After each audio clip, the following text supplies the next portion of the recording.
the Academy has been studiously taking clippings about movies and the movie business since the 1920s. Yes.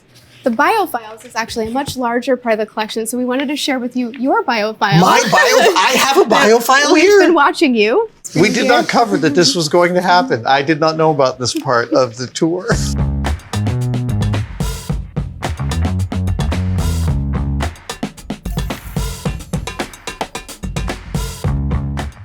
Hey everybody, Adam Savage, and I'm at the Academy's Margaret Herrick Library in the photo department with Allie. How are you? Very well. How are you? I am really good. I've been trying not to look over here while you were setting up. Oh, yeah. But you've assembled some. Tell me about what you've assembled here. This is kind of our greatest hits, some of the images that we love and we think a lot of people who do come in here for tours that they would love to see. And a lot of off-camera material, because I find off-camera really tells a story that people don't actually get to see. They can see scenes stills anytime, but off-camera, it's not always, available for them to look at. Well, the first one I noticed was actually one of the first off-camera shots I remember learning about in film, which was seeing Citizen Kane as a kid. And my father, who was a filmmaker, telling me that Greg Toland is the first DP to put ceilings in his sets and that they had to build the floor up so they could put the camera in the floor. That was like one of the first ones that they did that with, yes. That's unbelievable. Oh my God, what a great shot. And young Orson Welles, he's like 25 here. He's younger than my kids. No, it's an amazing photo. Tell me about some of the others here. Well, here we have From Body and Soul, and we have James Wan Howe on roller skates so that he could take the film picture. And I just think that's such a fun image. Great way to get this dynamic dolly shot. I know, it's so amazing. And it's so great that they actually took this photo so we could see what actually goes on behind the scenes. Truly. I mean, and great for aspiring filmmakers to see too. Like the high and the low. Exactly. And then we also have here just a really fun picture of Julie Andrews from Sound of Music, actually the very iconic scene. Truly, but she's looking back and that's not what I remember. I remember her regarding the vista. Oh, that's so sweet. My God, she's so young. Look at that. And then here I have Blade Runner, and this is actually a deleted scene. This is Decker visiting Holden after he had gotten blasted by Leon. And so you don't see that in the film. And it's just, I think it's so much fun if you have those pictures that people can see those. I love this set.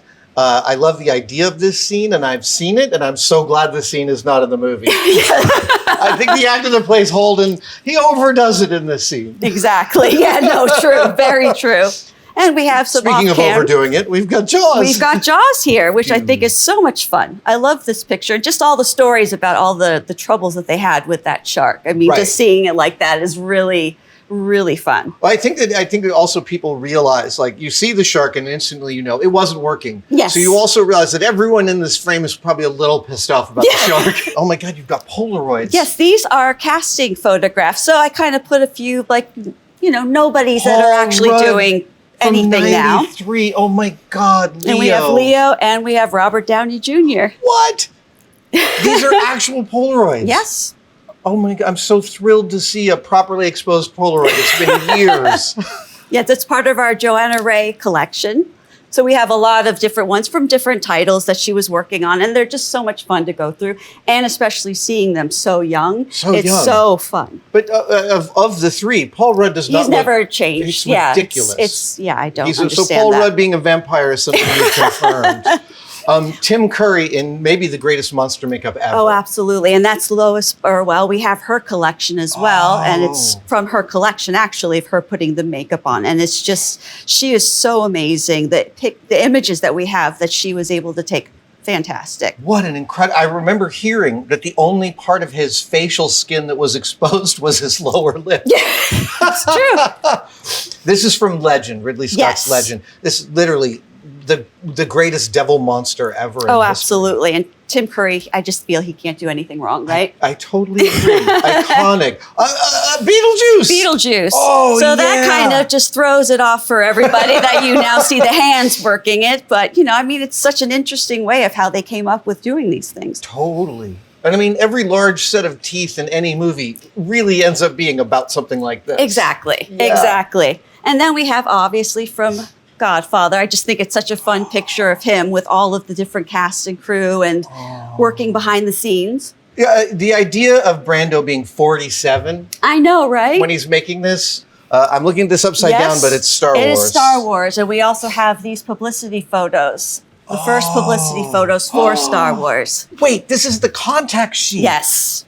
Oh Yeah, my a lot gosh. of this material came from the Tom Jung collection that we have, and his photographs for Star Wars are just amazing. I mean, any Star Wars goer would love to go through those. So years ago for Halloween, I have a Chewbacca costume. So I was Chewbacca, my wife was Han Solo. Oh, really? But I had to teach her how to point the Han's gun, because you don't point it at the camera, you point it just slightly off, like 5 degrees off. But she kept on doing like this. And I'm like, no, not a profile, just slightly off, just slightly off. Pretend Greedo's right over there. Oh, and look at Mark and Carrie. I've never seen any of these. Oh, they look so young. I know, aren't they? It's just crazy. They're all just like, they're just getting used to doing this. Yes, exactly. Right?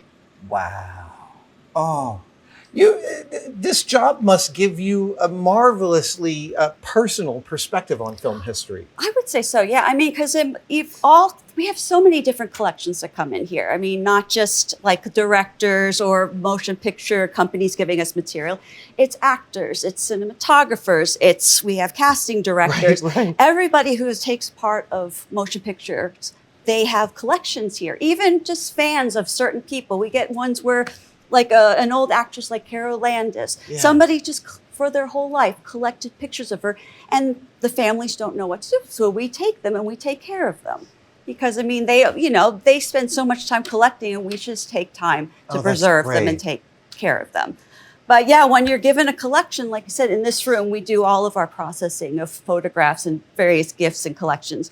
But when you start working on one, you have to really learn a lot about, the director whose collection, or the films that the actors did, or just learning certain periods. You might have to sit and work on silent films and just learn everything about that, so it's... You're burdened with all these different fields of knowledge. Exactly. So, I mean, you get a rounded education on all different types of films.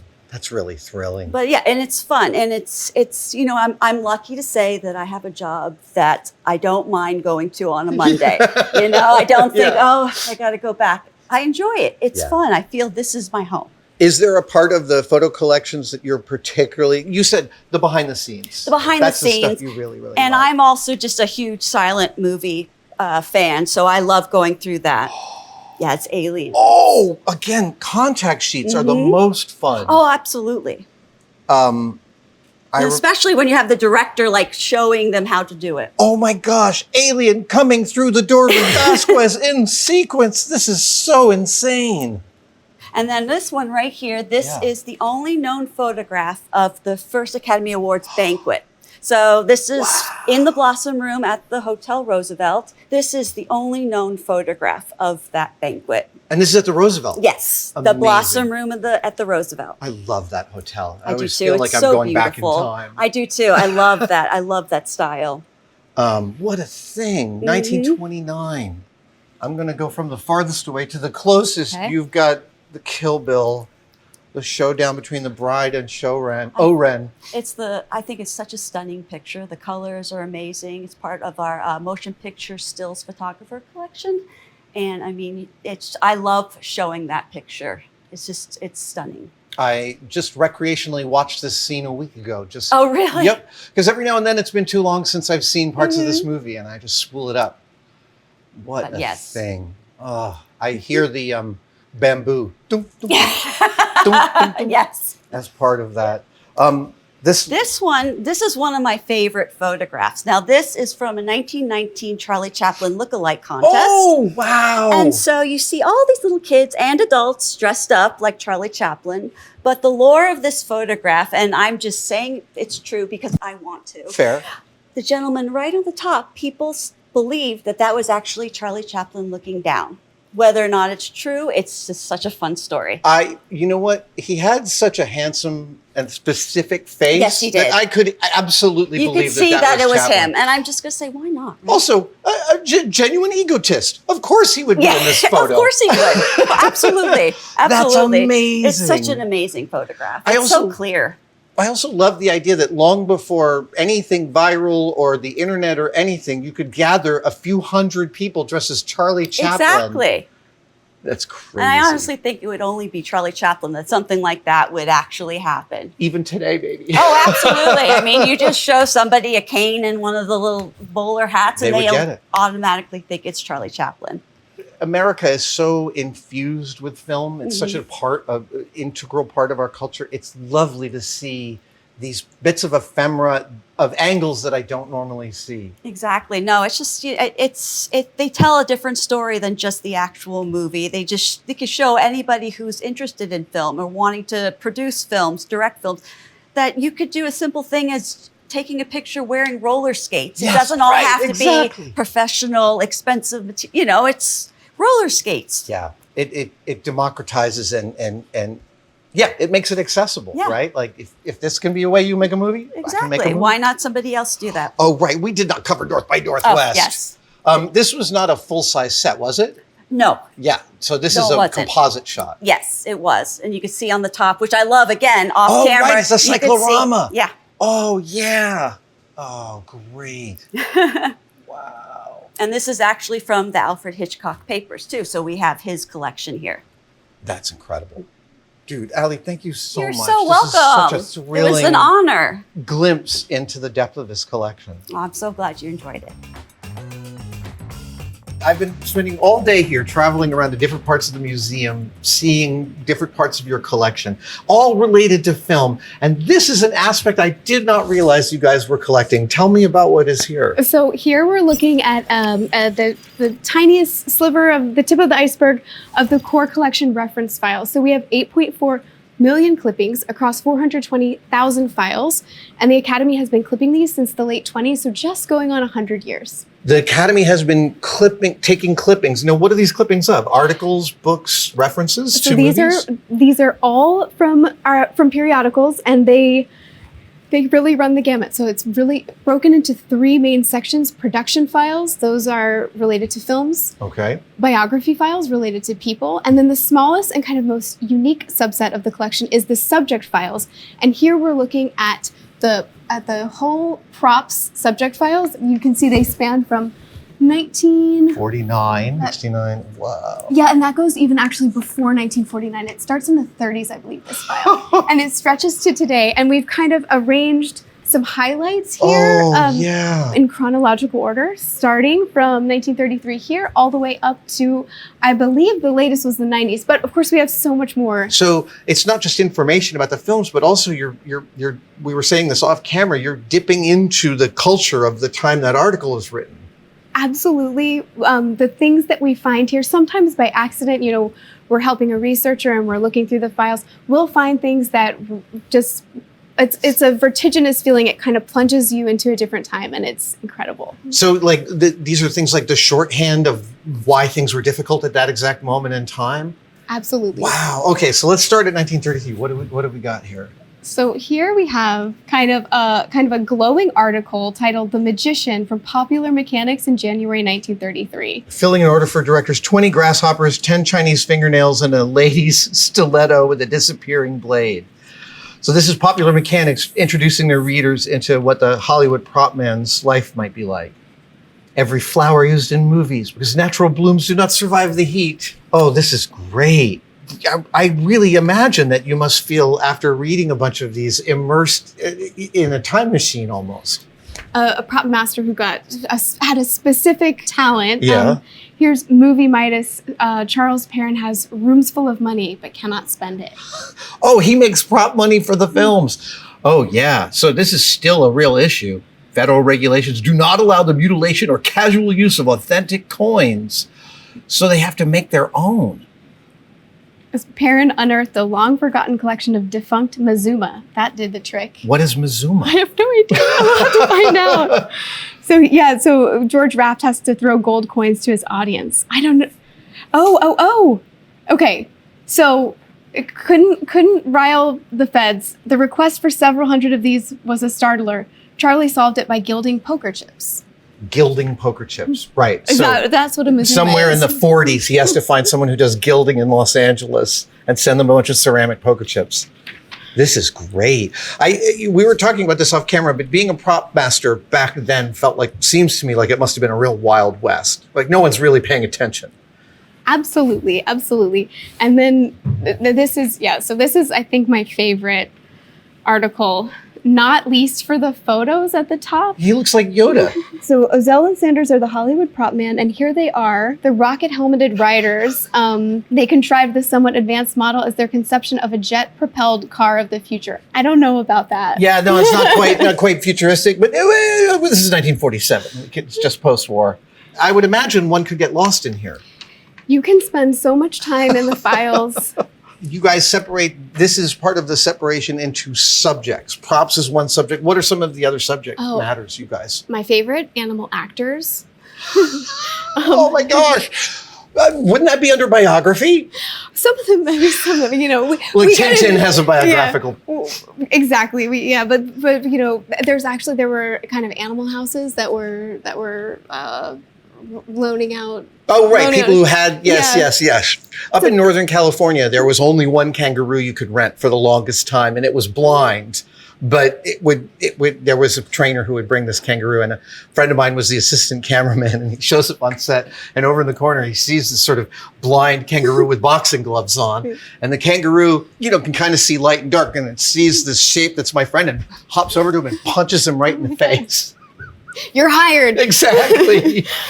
So stories like that. Exactly. Yeah. Clippings like that would go into that file. We also have, lots of locations. So all the United States would have different files for what's been filmed there. Restaurants, nightclubs, that kind of thing. So you can really get lost in the subject files and find, find things you never knew you wanted, and find things that that help support your podcast or your thesis or anything else. And so many people use these files. I love that the museum not only takes the time to collect this, but has since its inception. That's beautiful. Yeah. Lizzie, this is a really thrilling part of the collection I totally didn't know existed. Well, there's one more little part. So we've shown you, meteors and other things from the subject files, but the bio files is actually a much larger part of the collection. So we wanted to share with you your bio file. My bio? I have a bio file here? We've been watching you. No way. Former special effects Adam Savage. I remember taking that picture. Model Makers Workshop, the 2 San Francisco spaces of Mythbusters co-host Adam Savage. This is so cool. Look at that library. No, we had just bought this house and we did a home tour for the Wall Street Journal. That was I remember this exactly. Wow, you guys, I didn't know you were paying attention. I feel so seen. 100 years from now, it'll still be here. Oh my goodness. Dude. I had no idea I might have a small place in this museum. Thank you. That is so welcome. Amazing. A mythic tour. Let's see, that was above and beyond. Thank you. You are so welcome.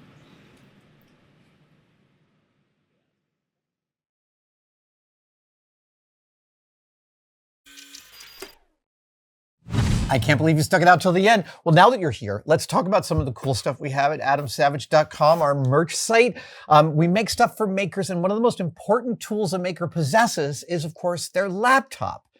That's why this year we are making 2 laptop sleeves, a large and a small, to protect your precious cargo. Like all of our products, they're made of upcycled materials, manufactured in the United States. And on each of these models, we have included a new feature, which is like my new favorite thing in the world, is this pencil holder with a rubber stamp of my name here. This is inspired by the NASA astronauts' name labels on the Apollo astronauts.